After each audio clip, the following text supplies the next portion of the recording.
आत्म के अहित विषय कषाय, कषाय पर चर्चा चल रही थी। कल 8वां प्रवचन अपना उसमें हुआ था, पहले उसको अपन थोड़ा सा देख लें। कल की विशेष बात थी क्रोध के विवश जीव हाथ को भी दुष्ट बनने की प्रेरणा देता है।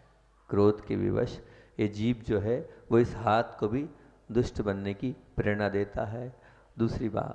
दूसरी चीज हमने बोली थी, जब क्रोध रूपी कैंसर लग जाता है तो निश्चित रूप से आवेश रूपी कीटाणु उसमें रहते ही रहते हैं। फिर तीसरी बात कल करी थी अपन ने, क्रोध मन की दरिद्र अवस्था तो है ही, परंतु संसार की क्षेत्र में भी क्रोध दरिद्र अवस्था की क्या है, आमंत्रण पत्रिका है। बहुत बढ़िया, मतलब आप लोग लिख रहे हो, याद भी कर रहे हैं, अच्छी बात है ये। और चौथी और प्रमुख बात थी, क्रोध इंसान को विनय से भी भ्रष्ट करता है और विवेक से भी भ्रष्ट करता है। और अंतिम बात थी, तुम्हें यदि गुण से भ्रष्ट नहीं होना है तो विनय को पकड़े रखना है, और मार्ग से भ्रष्ट नहीं होना है तो विवेक को अपने जीवन में हाजिर रखना। यहाँ तक अपनी बात हुई थी, आगे अपन चलते हैं। आज प्रारंभ करते हैं। संपत्ति बढ़े पर सद्बुद्धि ना हो तो क्या होगा। संपत्ति तो अपार बढ़ रही है, दिन दुगनी रात चौगनी संपत्ति बढ़े जा रही है, और अगर बुद्धि नहीं है तो क्या होगा। विचार करना, प्रश्न रखते जा रहा हूं आपके सामने में। शक्ति बढ़े, खूब शक्ति बढ़ रही है, ताकत बढ़ रही है, बलवान आप बनते जा रहे हैं, परंतु विवेक ना हो तो क्या होगा।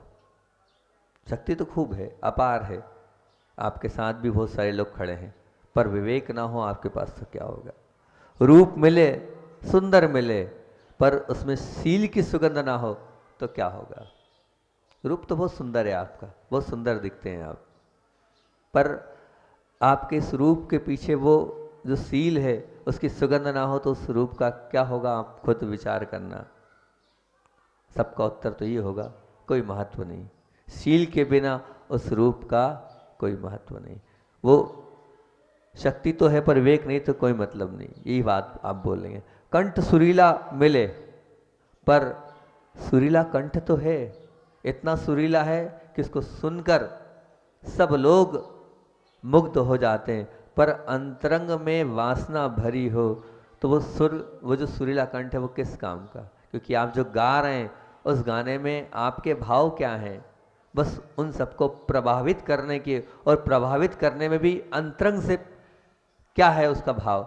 आप विचार करें किस प्रकार से आपके भावों में वो उथल पुथल हो रहा है। छुरी सोने की है, छुरी तो सोने की है, गोल्ड, बहुत कीमत रखती है छुरी की सोनी। अगर वो जो छुरी या चाकू जो आप बोलते हैं वो अगर गुंडे के पास है तो आप डर जाओगे, डरोगे ना। मतलब ये जितनी चीज़ें बनाई है नुकसान वाली है, इसके सिवा कुछ नहीं होगा। गुंडे के पास वो छुरी स्पष्ट रूप से संदेश देती, कोई भरोसा नहीं कब ये कुछ गलत कर जाए, ठीक है ना। वो संपत्ति खूब है पर सद्बुद्धि नहीं तो संपत्ति का कोई मतलब नहीं है। वो संपत्ति कहाँ चली जाएगी पता नहीं है। शक्ति तो है लेकिन अगर विवेकी के पास वो शक्ति नहीं है तो शक्ति का दुरुपयोग ही होगा। परंतु यदि किसी डॉक्टर के पास, दूसरी बात, परंतु किसी डॉक्टर के पास अगर छुरी होगी तो आपको इतना विकल्प नहीं होगा, उसको देखकर आप विरोध नहीं करोगे, और आपको ऐसा भी नहीं लगेगा कि गलत जगह पर वो छुरी है। अगर मान लीजिए कोई बहुत सज्जन है, कोई बहुत समझदार है, उस समझदार और सज्जन और विवेकशाली के पास शक्ति हो तब भी आप विकल्प नहीं करोगे और किसी प्रकार का विरोध नहीं करोगे और किसी प्रकार की शंका का आपके मन में भाव नहीं आएगा। इसी प्रकार अगर मान लीजिए, मैं कह रहा हूँ कोई दिक्कत नहीं, डॉक्टर के पास छुरी है, आपको विकल्प नहीं है ना, और वो जो सज्जन है उसके पास शक्ति है, कोई बात नहीं, और आपके पास भी क्रोध है तो कोई बात नहीं। अरे महाराज जी अभी तक तो आप कह रहे थे क्रोध करना नहीं है, और आप कह रहे हो क्रोध है तो कोई बात नहीं। जैसे डॉक्टर के पास छुरी है ना, आपको विकल्प नहीं, बहुत समझदार है, बहुत सज्जन है, उसके पास शक्ति है ना, आपको कोई विकल्प नहीं। इसीलिए क्रोध है पर समझना कहाँ पर क्रोध है। विरोध क्रोध का नहीं है, क्रोध खूब करो, विरोध क्रोध का नहीं है। यदि वो क्रोध, वो जो क्रोध आपने किया वो किस पे किया, यदि वो दोषों के प्रति स्वयं के, वो जो क्रोध है वो किसके ऊपर हो, स्वयं के दोषों के प्रति क्रोध हो तो कोई मनाही नहीं। जैसे वो डॉक्टर के पास छुरी है, आपको कोई विकल्प नहीं है। उसी के पास आपके पास क्रोध है, न दूसरे को विकल्प होगा ना आपको विकल्प होगा, बल्कि आपका मार्ग हो सुरक्षित होगा। पर किस पर क्रोध करना है? स्वयं के दोषों पर। स्वयं ने जो पाप किए उन पर अगर आप क्रोध कर रहे हो तो वो धर्म ध्यान है। आचार्य श्री बार बार बोलते हैं, 2-3 दिन पहले महाराज जी ने भी बोला था, खूब करो क्रोध, मनाही नहीं है क्रोध करने की, पर स्वयं के पापों पर क्रोध करो, स्वयं के गलत कार्यों पर क्रोध करो, तो वो धर्म ध्यान हो जाएगा। क्रोध करने की मनाही नहीं है। और विरोध आवेश का नहीं हो, विरोध आपके अंदर आप मत करो आवेश का। क्यों महाराज जी? अभी तो बोल रहे थे आवेश करना नहीं। नहीं, आवेश का विरोध नहीं है। आवेश अगर किस पर हो? अपनी कमियों पर हो, अपनी स्वयं की कमी जहाँ जहाँ दिख रही है उस पर खूब आवेश करना, खूब ऐसा करना, तू ठीक नहीं कर रहा है, ये तेरे लिए योग्य नहीं है, ये खूब करो आप। इस अपने स्वयं की कमियों पर, अपने स्वयं के दोषों पर आप खूब क्रोध करो, खूब आप आवेश में आओ, आपका भला होता चला जाएगा। तो आज की प्रमुख बातें ये 2 ध्यान रखना। मेरा विरोध क्रोध से नहीं है। खूब क्रोध करो, पर किस पर? स्वयं के दोषों पर, स्वयं के प्रति जो दोष है उन पर आप खूब क्रोध करो। मैं आवेश के लिए मना नहीं कर रहा हूं, पर किस पर? अपनी स्वयं की कमियों पर खूब आवेशित हो आप। जितना आवेश आप करोगे उतना आपका जीवन ऊपर उठता चला जाएगा, उतना मोक्ष मार्ग प्रशस्त होता चला जाएगा, उतने आप अच्छे बनते चले जाएंगे, उतने आप और आगे बढ़ते चले जाएंगे। कब? स्वयं के दोषों पर क्रोध करने पर और स्वयं की कमियों पर आवेशित होने पर। ये बात आज की 2 विशेष प्रमुख थी। तीसरी बात, जब आप मान लीजिए कोई पागल व्यक्ति है और उस पागल व्यक्ति के हाथ में कंकड़ है, तो वो जो कंकड़ है तो उस पागल के हाथ में है, तो आपको कोई विकल्प नहीं होगा। वो पागलपन का शिकार भी है और वो पागल भी है, तो आप कहोगे कोई बात नहीं, ठीक है, छोटे कंकड़ है, क्या करेगा कंकड़ का? फेंक देगा, समुद्र में फेंक देगा, बाहर फेंक देगा, जंगल में फेंक देगा, यहाँ वहाँ कर देगा, कोई विकल्प नहीं। कोई आपको उसका मतलब अंतरंग में ऐसा नहीं लग रहा है कि गलत हो रहा है उन कंकरों को लेके। वहीं अगर मान लो करोड़ों के हीरे उसके हाथ में है, तो आप क्या करोगे? नहीं नहीं महाराज जी, करोड़ों के हीरे कोई भरोसा नहीं, पागल व्यक्ति कहाँ फेंकेगा, मिलेंगे भी नहीं, कहाँ फेंकेगा, मिलेंगे भी नहीं। वो तो विकल्प वाली बात है, वो तो टेंशन वाली बात है, वो तो बिल्कुल ठीक नहीं है। वो हीरे तो उसके हाथ से छुड़ाना बहुत जरूरी है। पागल व्यक्ति का क्या भरोसा, कहाँ वो उसको फेंके, ये आपके मन में बिल्कुल आएगी बात। ये उस संपत्ति की आपको बहुत चिंता है, पर मैं ये बोल रहा हूँ उससे बढ़कर अरबों की संपत्ति देकर भी जो चीज़ खरीदी नहीं जा सकती है, वह ऐसा अमूल्य मानव जीवन है। ये मनुष्य पर्याय है। करोड़ों अरबों रुपए की संपदा लगा दोगे तब भी जो आपको आज मनुष्य गति मिली है और जैन कुल मिला है, और जैन कुल मिलने के बाद भी आचार्य भगवान तीर्थंकर प्रगति के जैसे चर्या वाले चलते फिरते तीर्थ का सानिध्य मिला है, सब कुछ मिलने के बावजूद भी अगर आप क्रोध के रूप, वो क्रोध रूपी पागलपन अपने साथ रखोगे, तो बताओ कितनी बड़ी गलती कर रहे हो आप। और वो पागलपन आप कर रहे हो, क्रोध के पीछे पड़े हो, क्रोध आपके साथ है और उसी के कारण आप उसके गुलाम बनने हो, और वो जैसे जैसे नचा रहा है क्रोध वैसे वैसे नाच रहे हो। बताओ कितना बड़ा नुकसान है। वो जो हीरे का नुकसान है ना, उससे कई गुना बढ़कर नुकसान आप क्रोध कर कर और क्रोध को अपने साथ रख कर रहे हो। विचार कर लो आप। मैं नहीं चाहता कि आपके जीवन में क्रोध रहे, इसलिए मैं क्रोध ही क्रोध पर बोले जा रहा हूँ। क्योंकि मैंने आपको पहले भी बताया है कि 4 कसायों में सबसे ज़्यादा अगर कैसी सबसे खराब कषाय है तो वो है क्रोध। मैं चाहता हूँ कि आप धर्म से भ्रष्ट ना हो, ना धन से भी भ्रष्ट हो। ऐसे कब नहीं होगे आप धन से और धर्म से भ्रष्ट? जब क्रोध को आप चुनौती दोगे। क्रोध को आपने चुनौती दी तो ये मान के चलना आप धन से और धर्म से भ्रष्ट नहीं होगे, क्योंकि क्रोध से धर्म भी भ्रष्ट करता है और साथ साथ में धन भी भ्रष्ट करता है। अपने धन पे ही चर्चा चल रही, पर अभी उसी को और अपन आगे बढ़ा रहे हैं। और तो और क्रोध से क्या होता है? क्रोध से सज्जनता से दूर आप रहते ही रहते हैं, लेकिन आप स्वजनों से भी दूर हो जाते हैं।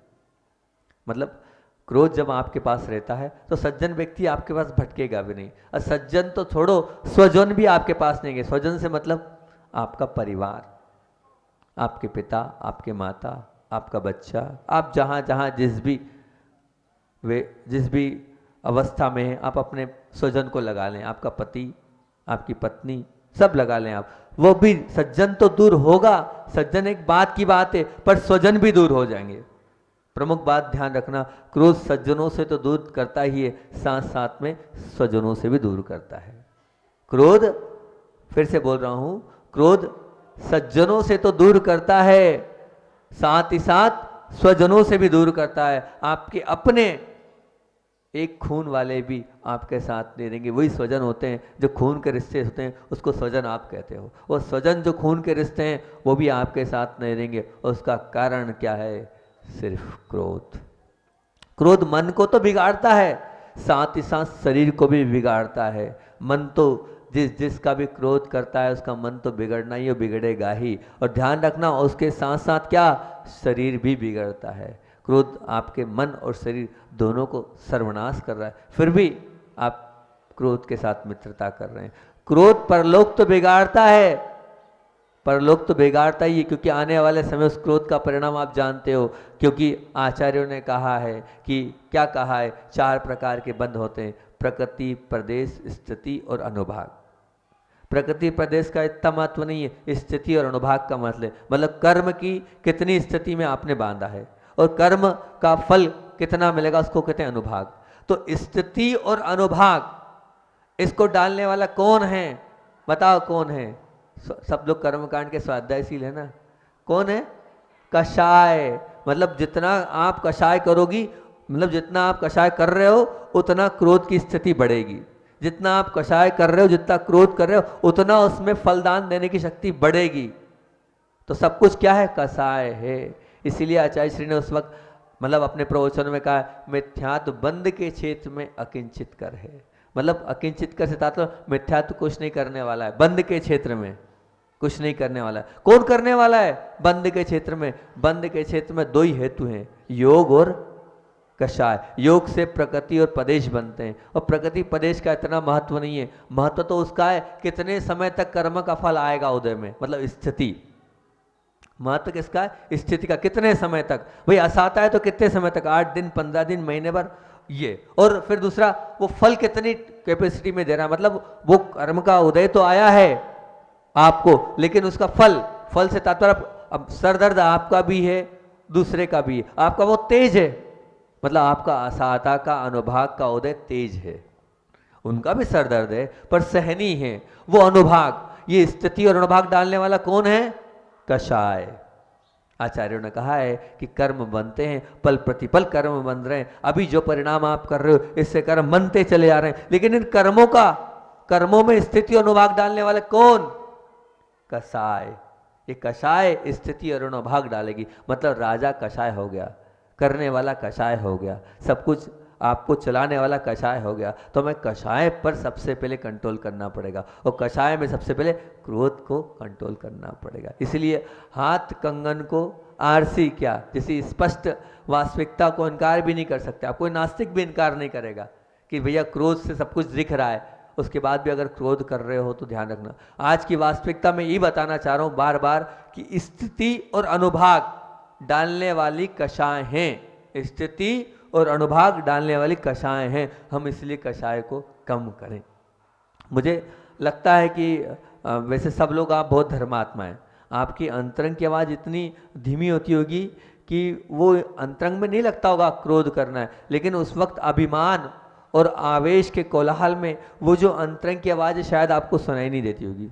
ऐसी स्थिति होती होगी आपके साथ। चाहते नहीं हो आप क्रोध करें, मन की आवाज़ नहीं बोलती क्रोध करें, लेकिन फिर भी वो जो आवेश और वो जो अभिमान, ये 2 चीज़ ऐसी होती है कि आपको अभिमान इतना हो जाता है अपने आप पे कि उस मन की आवाज़ को आप दबा देते हो। वो मन की आवाज़ धीमी रहती है और आपके अभिमान की आवाज़ बहुत ज़्यादा तेज होती है। उस अभिमान की आवाज़ के कारण आप उस मन की आवाज़ को दबा देते हो और क्रोध करने लग जाते हो, क्रोध करने लग जाते हो। अभी मात्र मतलब मैं ये कह रहा हूँ, बहुत से लोगों से मैंने चर्चा करी और चर्चा करने के बाद यही पाया, क्रोध किया और क्रोध का प्रमुख कारण रहा आगे न पीछे अभिमान।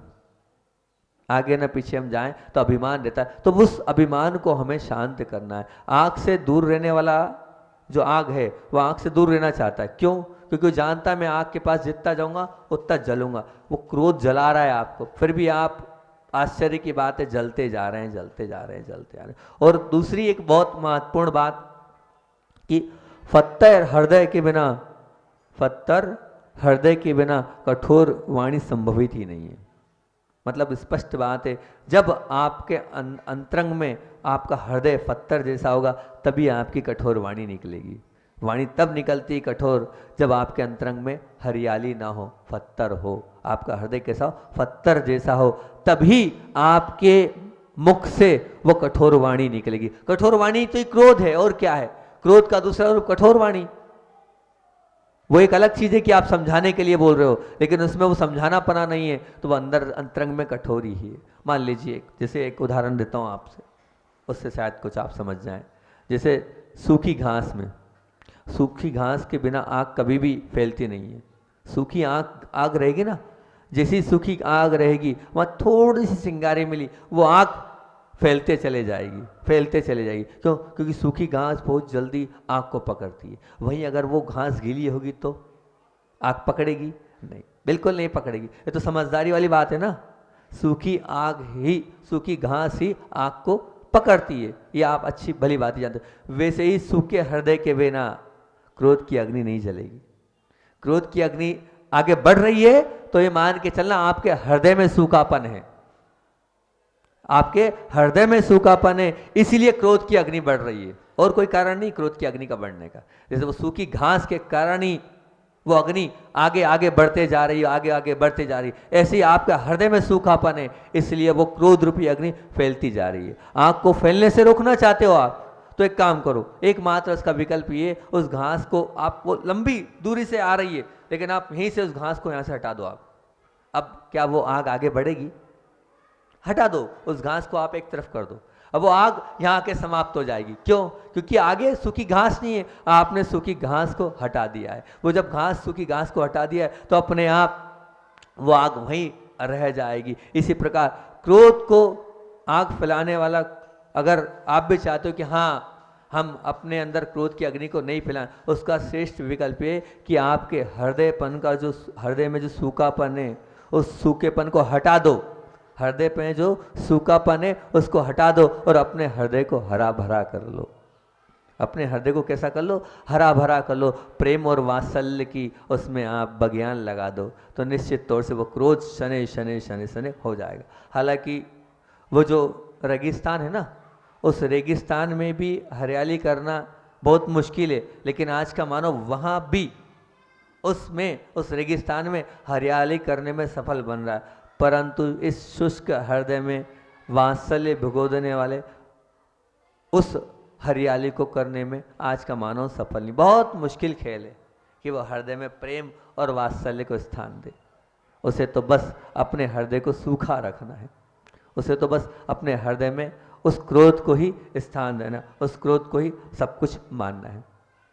अब किसी का प्रश्न हो सकता है, क्या प्रश्न हो सकता है? वो ये कह सकता है, यदि क्रोध करने वाले, जो क्रोध करने वाला है, वो जो क्रोध करने वाला कमजोर होता है, तो क्या क्रोध का मतलब क्रोध कर रहा है तो आपने कहते ये क्रोध कर रहा है गलत, ये ठीक नहीं कर रहा है। पर मैं ये बोल रहा हूं कि जो क्रोध का निमित्त देने वाला है वो भी तो गुनाहगार है, उसको आप गुनाहगार क्यों नहीं कह रहे हो? किसी के ऐसे निमित्त क्यों दे रहा है वो जिससे उसको क्रोध उत्पन्न हो? वो दे ही नहीं ना निमित्त, क्रोध उत्पन्न ना हो।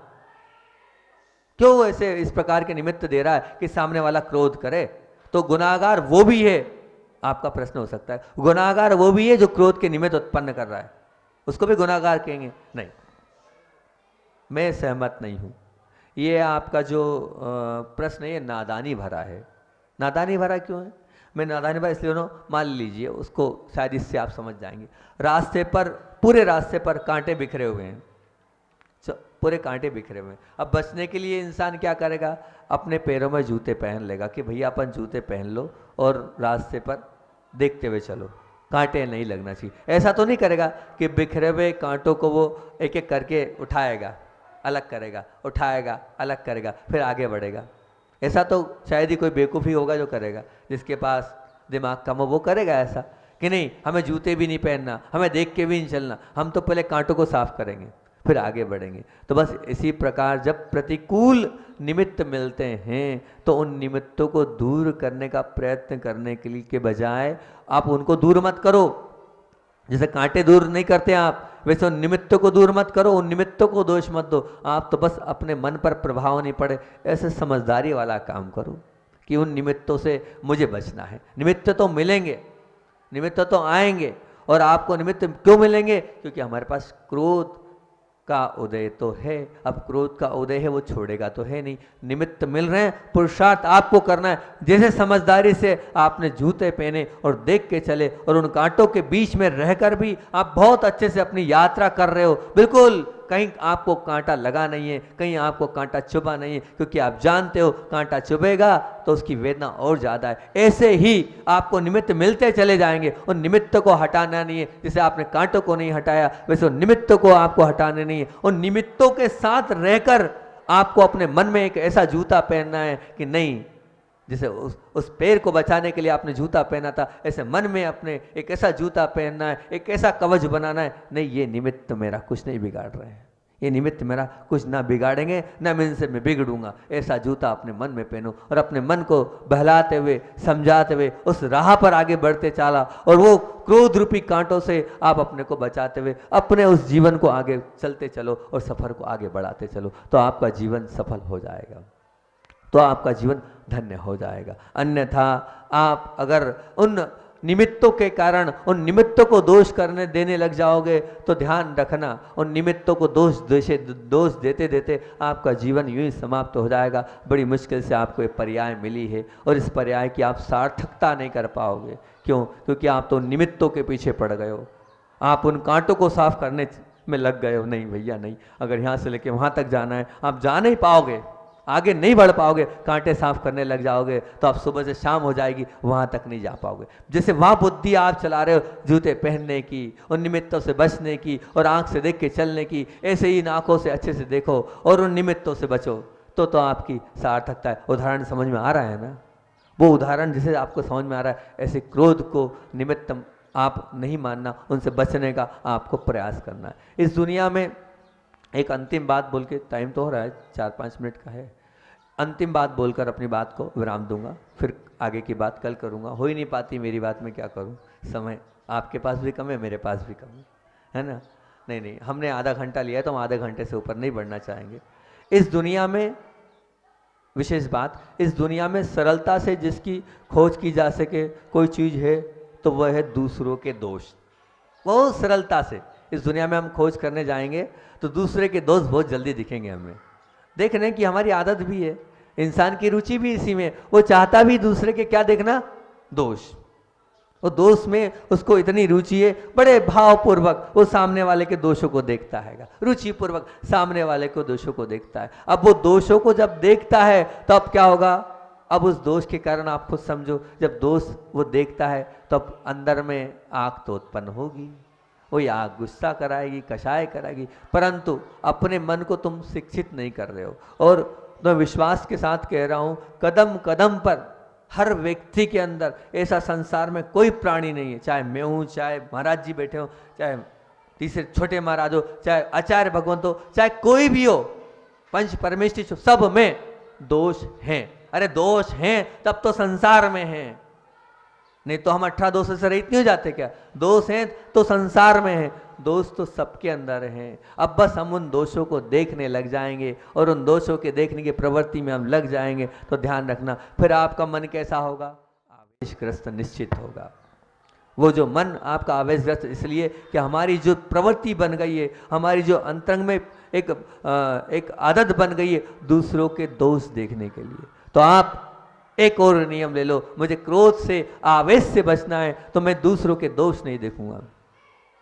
तुम्हारे अंदर ये प्रवृत्ति भी आ गई तो तुम बहुत आगे बढ़ जाओगे। बढ़ना ही अगर आपको है तो एक चीज और देख लो, क्रोध तब आता है, आवेश तब आता है जब हम दूसरों के दोषों की ओर दृष्टि डालते हैं। हमें दूसरों के दोषों की ओर दृष्टि नहीं डालना। आप समझदार बन जाओ, किसी के गलत बर्ताव को अपने दिलो दिमाग में स्थान ही मत दो, हमें नहीं देना, हमें देना ही नहीं। फिर ये जो आप मेरे से प्रश्न पूछा था आपने कि क्रोध करने वाला कमजोर है या क्रोध को निमित्त, जो क्रोध को निमित्त बना है वो बिल्कुल नहीं। आपके अपने आप इस प्रश्न का उत्तर मिल जाएगा आपको। नहीं, आप स्वयं कहोगे कि नहीं, निमित्त तो मिलेंगे और निमित्तों से बचना मेरा काम है और मैं उन निमित्तों से बचूं, ये मुझे पुरुषार्थ करना है। आप क्रोध के निमित्तों से बचने का पुरुषार्थ करो, तभी आपका जीवन सार्थक होगा। अंतिम 2 या 3 मिनट है, उसमें आचार्य श्री की बात भी सुनना है और इसको रिवाइज भी करना है। इतने सारे दोनों काम अपने को करना है। पहले आचार्य श्री की छोटी सी बात में बोलकर अपनी बात को विराम दूंगा। बात बहुत पुरानी है। आचार्य भगवंत का बिहार चल रहा था नेमावर से इंदौर की ओर। तब बिहार चल रहा था, तो ये बात तो है कि जो बहुत पूज्य होते हैं वो पूज्य ऐसे ही नहीं बन जाते हैं। उनके अंदर अभिमान नहीं होता है, उनके अंदर वो अपना मान को गला देते हैं, उनके अंदर अंतरंग में वात्सल्य भरा होता है। वो पूज्य गुरुदेव जो वात्सल्य के प्रतिमूर्ति हैं, जिनके अंदर मान और अभिमान से वो बहुत परे हैं, ऐसे पूज्य गुरुदेव की एक बात आपके सामने रखता हूँ। बिहार चल रहा था और बिहार के समय जब ऐसी स्थिति थी, चारों ओर पानी ही पानी था, क्योंकि जब आप पता करना नेमावर से जब इंदौर की ओर बिहार हुआ था तो बहुत पानी ही पानी में हुआ था। तो बिहार में उस समय जा रहे थे तो बैठने के लिए स्थान नहीं था, लेकिन लंबा बिहार था, बैठना था बीच में। तो कुछ श्रावकों ने लंबी वाली एक पतली सी प्लाई लगा दी ताकि आचार्य श्री यहाँ पर आके बैठ जाए। उतनी व्यवस्था थी, एक लंबी वाली लंबी प्लाई लगी थी और उस प्लाई पर आचार्य श्री को निवेदन किया, आचार्य श्री आइए बैठिए। तो आचार्य श्री वहाँ जाकर बैठ गए। अब बैठने के बाद उसी पाटे पर किसी और साधुओं को बुलाना, मतलब कितने बड़े मान को गलाना है। देखा और साधु हैं, सबसे बोलते हैं आइए आइए, अत्रो अत्रो तिष्ठो तिष्ठो। आचार्य श्री क्या बोलते हैं? अत्रो अत्रो तिष्ठो तिष्ठो, आओ आओ हमारा चौका शुद्ध, सब आ जाओ। अब सब डर रहे थे क्योंकि वही पाटा ही, भले वो पाटा नहीं था, बहुत पतला सा था, लेकिन पाटा तो था। लेकिन आचार्य सबको बुलाया, इतने वात्सल्य से, बैठो बैठो। अरे वो कहाँ, वहाँ कहाँ बैठोगे, वहाँ तो गीला है, वहाँ तो कीचड़ है, वहाँ तो ये, यहीं आ जाओ, ये आओ आओ। एक महाराज जी बाजू, उनको हाथ पकड़ के बिठा लिया, बैठो यहीं बैठो। जो साथ थे एकदम बाजू, दूसरे को भी आवाज़ दे के बिठा लिया, सबको बुला लिया और हंसते हंसते सबको बुला।